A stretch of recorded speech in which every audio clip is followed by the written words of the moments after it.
Ramalakshmi plan super, బయటపడ్డ నందిని నిజ స్వరూపం, షాక్లో శ్రీలత. ఇంతకు ఏం జరిగింది? అసలు రామలక్ష్మి ఏం ప్లాన్ చేసింది? మరి నందిని నిజ స్వరూపం బయటపడడం ఏంటి? అసలు ఏం జరిగింది అనేది వీడియోలో చూసి తెలుసుకునేద్దాం. ఎటో వెళ్ళిపోయింది మనసు. అప్కమింగ్ ఎపిసోడ్స్లో ఏం జరగబోతుందో ముందుగా తెలుసుకోవాలి అనుకుంటే వీడియోని లైక్ చేయండి, ఛానల్ని సబ్స్క్రైబ్ చేసుకోండి, పక్కనే ఉన్న బెల్ సింబల్లో ఆల్ పై క్లిక్ చేయండి. ఎలా చేయడం వల్ల అందరికంటే ముందుగా చూడవచ్చు.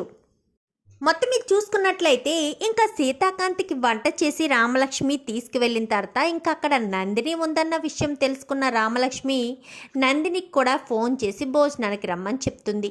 నందిని భోజనానికి వెళ్దాం అనుకునే లోపే ఇక్కడ రామలక్ష్మి వాటర్ మీద కాలు జారి పడబోతూ ఉంటే సీతాకాంత్ పట్టుకుంటాడు. అదే సమయానికి నందిని వచ్చి అలా చూస్తూ ఉండిపోతుంది. ఇంకా గొంతు సవరించుకునేసరికి ఇంకా రామలక్ష్మి చూసి సార్ వదలండి అనగానే ఇంకా వదిలేస్తారు. వదిలేసిన తర్వాత రండి మేడం అని చెప్పాను కానీ ఇంకా వచ్చి డిస్టర్బ్ చేశాను అనగానే లేదు మేడం వాటర్ ఒలిగిపోయింది అని చెప్పనేసరికి సరే అని ఇంకా ముగ్గురు కూడా కూర్చుని భోజనం చేస్తూ ఉంటారు. భోజనం చేస్తున్నంతసేపు నందిని అప్పుడప్పుడు సీతాకాంత్ని చూస్తూ ఉండడం రామలక్ష్మి గమనిస్తుంది. ఏంటి మేడం అస్తమాను ఈయన వంక చూస్తున్నారు అని చెప్పి అనుకుంటుంది కానీ సరిగా పట్టించుకోదు. ఇంకా రామలక్ష్మి రోజు ఆఫీస్కి వెళ్తుంది, తన వర్క్ తను చూసుకుంటుంది. నందిని కూడా రోజు ఆఫీస్కి వస్తూ ఉంటుంది.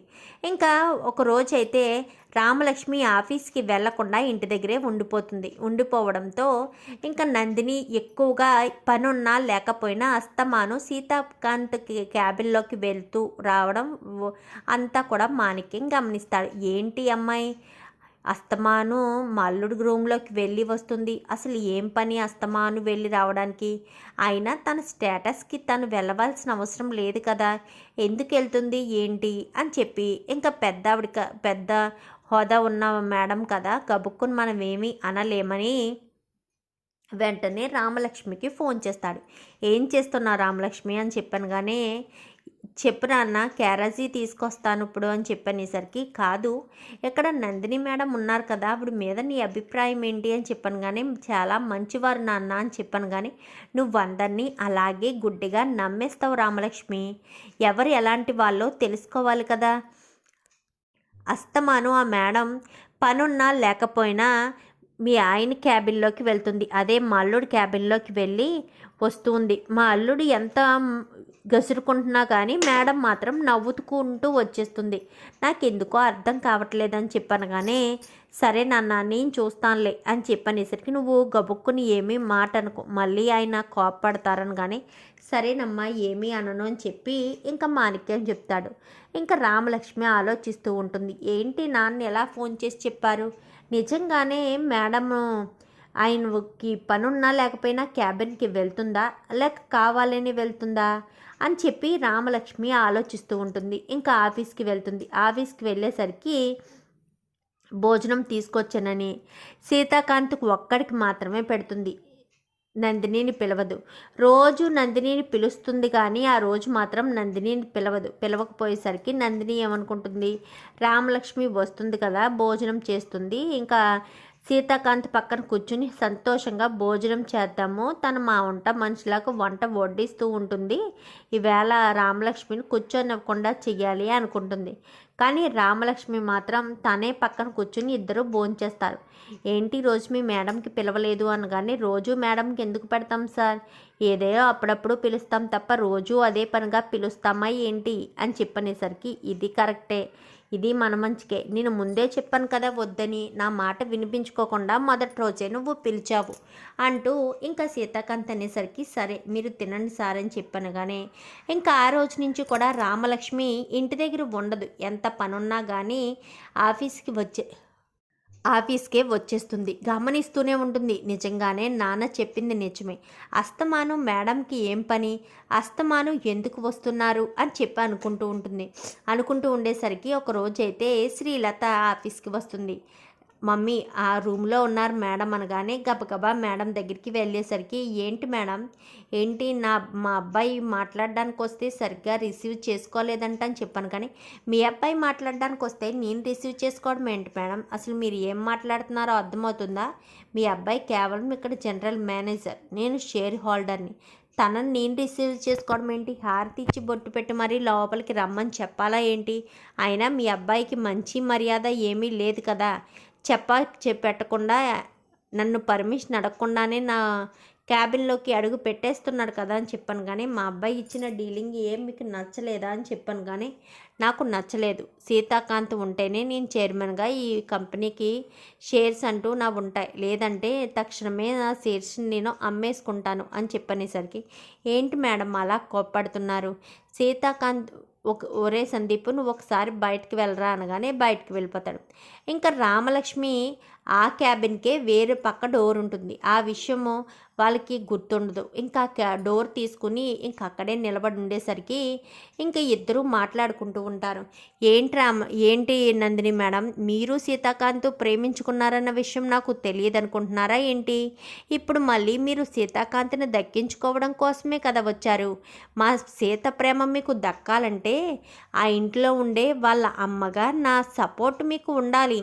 నా సపోర్ట్ మీకు ఉండాలంటే మీ సపోర్టు నా కొడుక్కి కావాలి అని చెప్పనేసరికి, ఏంటి నేను సీతాకాంత్ ప్రేమను దక్కించుకోవడానికి వచ్చానా అని చెప్పనేసరికి, ఇంకెందుకు మేడం బుకాయిస్తారు, నాకు తెలిసిపోయింది కదా మీరు సీత ప్రేమను దక్కించుకోవడానికే వచ్చారని. ఒకప్పుడు సీత మిమ్మల్ని రిజెక్ట్ చేసిన సీతాకాంత్ కోసమే మీరు పెళ్లి చేసుకోకుండా ఇలా ఒంటరిగా ఉండిపోయారన్న విషయం తెలుసు. ఇప్పుడు తిరిగి సీతాకాంత్ కంపెనీలో పెట్టుబడులు పెట్టడానికి కూడా కారణం అదేనన్న విషయం కూడా నాకు తెలుసు అని చెప్పనేసరికి, అంటే ఇప్పుడు ఏమంటారు అని చెప్పాను. కానీ నేనేమంటాను మేడం, సీతాకాంత్ సారు, నేను సీతాకాంత్ని నిన్ను ఒకటి చేయాలి అంటే సందీప్కి ఆ చైర్మన్ పదవి రావాలి అని చెప్పాను. కానీ చూస్తానులే అని చెప్పి అంటుంది.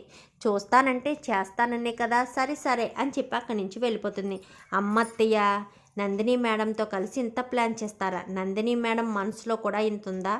సరే, నేను ఇంకా ఆలస్యం చేస్తే నా భర్తను తన్నుకుపోయే ప్రమాదం ఉంది. ఎలాగా నా భర్త నా మీదే ప్రేమ చూపిస్తున్నారు కాబట్టి నేను నా ప్రేమను నా భర్తకు తెలియచేయాలి అని చెప్పి ఇంకా ఆ రోజు రాత్రికైతే ఒక చోట ఏర్పాట్లు చేస్తుంది. అంటే ఇంట్లో అయితే వీళ్ళిద్దరూ ఏదో రకంగా అడ్డుకుంటారని ఒక హోటల్ రూమ్ తీసుకుని ఇంకా హోటల్ రూమ్లో ఇద్దరికి కూడా మొదటి రాత్రికి ఏర్పాటు చేస్తుంది.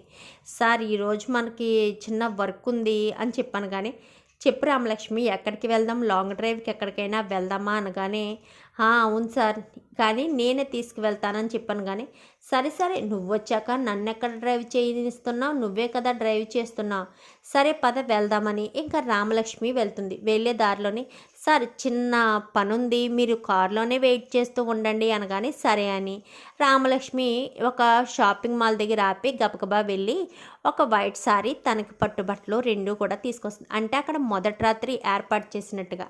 ఇంకా అలా తీసుకొచ్చేసరికి ఇంకా అవి ఏం తీసుకున్నాం అనగానే, ఏమీ లేదులే సార్, పదండి వెళ్దామని చెప్పి ఇంకా వెళ్తుంది. వెళ్ళిన తర్వాత ఒక హోటల్ రూమ్ ముందు ఆపుతుంది. ఎక్కడికి ఎందుకు తీసుకొచ్చావు రామలక్ష్మి అనగానే, పనుంది సార్ పదండి అనగానే రూమ్ కీస్ తీసుకుని నేరుగా రూమ్ దగ్గరికి వెళ్తారు.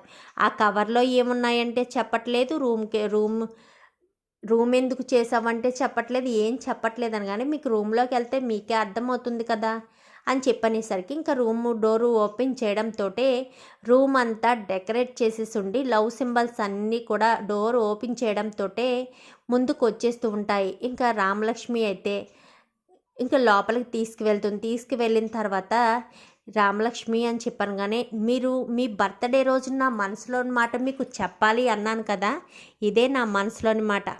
నేను మిమ్మల్ని ఇష్టపడుతున్నాను, ప్రేమిస్తున్నాను, నన్ను నేను మీకు అర్పించుకోవాలనుకుంటున్నాను, ఈ విషయం చెప్పాలని ఆ రోజు రూమ్ అంతా డెకరేట్ చేయించి ఉంచానని చెప్పనేసరికి, సారీ రామలక్ష్మి, ఆ రోజు ఏదో అనగానే, వదిలేండి సార్, ఆ రోజు వద్దు, ఈ రోజు వద్దు, ఇప్పుడు ఈ క్షణం మాత్రమే. ఆ కవర్లో డ్రెస్ ఉంది, వెళ్ళి ఫ్రెష్ అయ్యి డ్రెస్ చేంజ్ చేసుకురండి అనగానే వెళ్తారు. ఇటు రామలక్ష్మి కూడా వైట్ శారీ తీసుకోవడంతో రామలక్ష్మి కూడా డ్రెస్ చేంజ్ చేసుకుని వైట్ శారీ కట్టుకుని వచ్చేసరికి, మీరేదో చెప్పాలన్నారు అని చెప్పాను. కానీ వెంటనే రామలక్ష్మిని దగ్గరికి తీసుకుంటాడు. ఇంకిక్కడ సీతాకాంత్ ఇద్దరు విడివిడిగా ఉంటున్నారని మాట్లాడుకుంటే, ఇంకా సీతాకాంత్ రాలేదు, నీ దగ్గరికి వచ్చాడా ఏంటి అంటూ ఇంకా అక్కడ ఫోన్ చేసేసరికి రామలక్ష్మి కూడా రాలేనట్టుందని చెప్పాను. కానీ ఇద్దరు ఎక్కడికి వెళ్ళుంటారు అనగానే, ఏంటి శ్రీలత, రామలక్ష్మి సీతాకాంత్ గురించి ఎందుకు వెతుకుతున్నారు, వాళ్ళు ఏమన్నా చిన్నపిల్లలా ఏంటి, భార్యాభర్తలే కదా, ఎక్కడికో అలా లాంగ్ డ్రైవ్కి వెళ్ళుంటారు, వచ్చేస్తారులే, మీరు పడుకోండి అని చెప్పనేసరికి మరుసటి రోజు ఉదయాన్నే సీతాకాంత్ రామలక్ష్మి ఇద్దరు కూడా ఇంటికి వస్తారు. రామలక్ష్మి సిగ్గుపడుతూ వచ్చేసరికి శ్రీలతకు అర్థమైపోతుంది. వెంటనే శ్రీలత అయితే నందినికి ఫోన్ చేసి చెప్పేసేసరికి ఒక్కసారిగా నందిని షాక్ అయిపోతుంది. ఏంటిది ఇలా జరిగింది అని అనుకుంటుంది. చూద్దాం రాబోయే ఎపిసోడ్స్లో ఇలాగే జరగాలని మీరు కూడా కోరుకుంటే వీడియో నచ్చితే లైక్ చేయండి, ఛానల్ని సబ్స్క్రైబ్ చేసుకోండి, పక్కనే ఉన్న బెల్ సింబల్లో ఆల్ పై క్లిక్ చేయండి. ఇలా చేయడం వల్ల అందరికంటే ముందుగా చూడవచ్చు.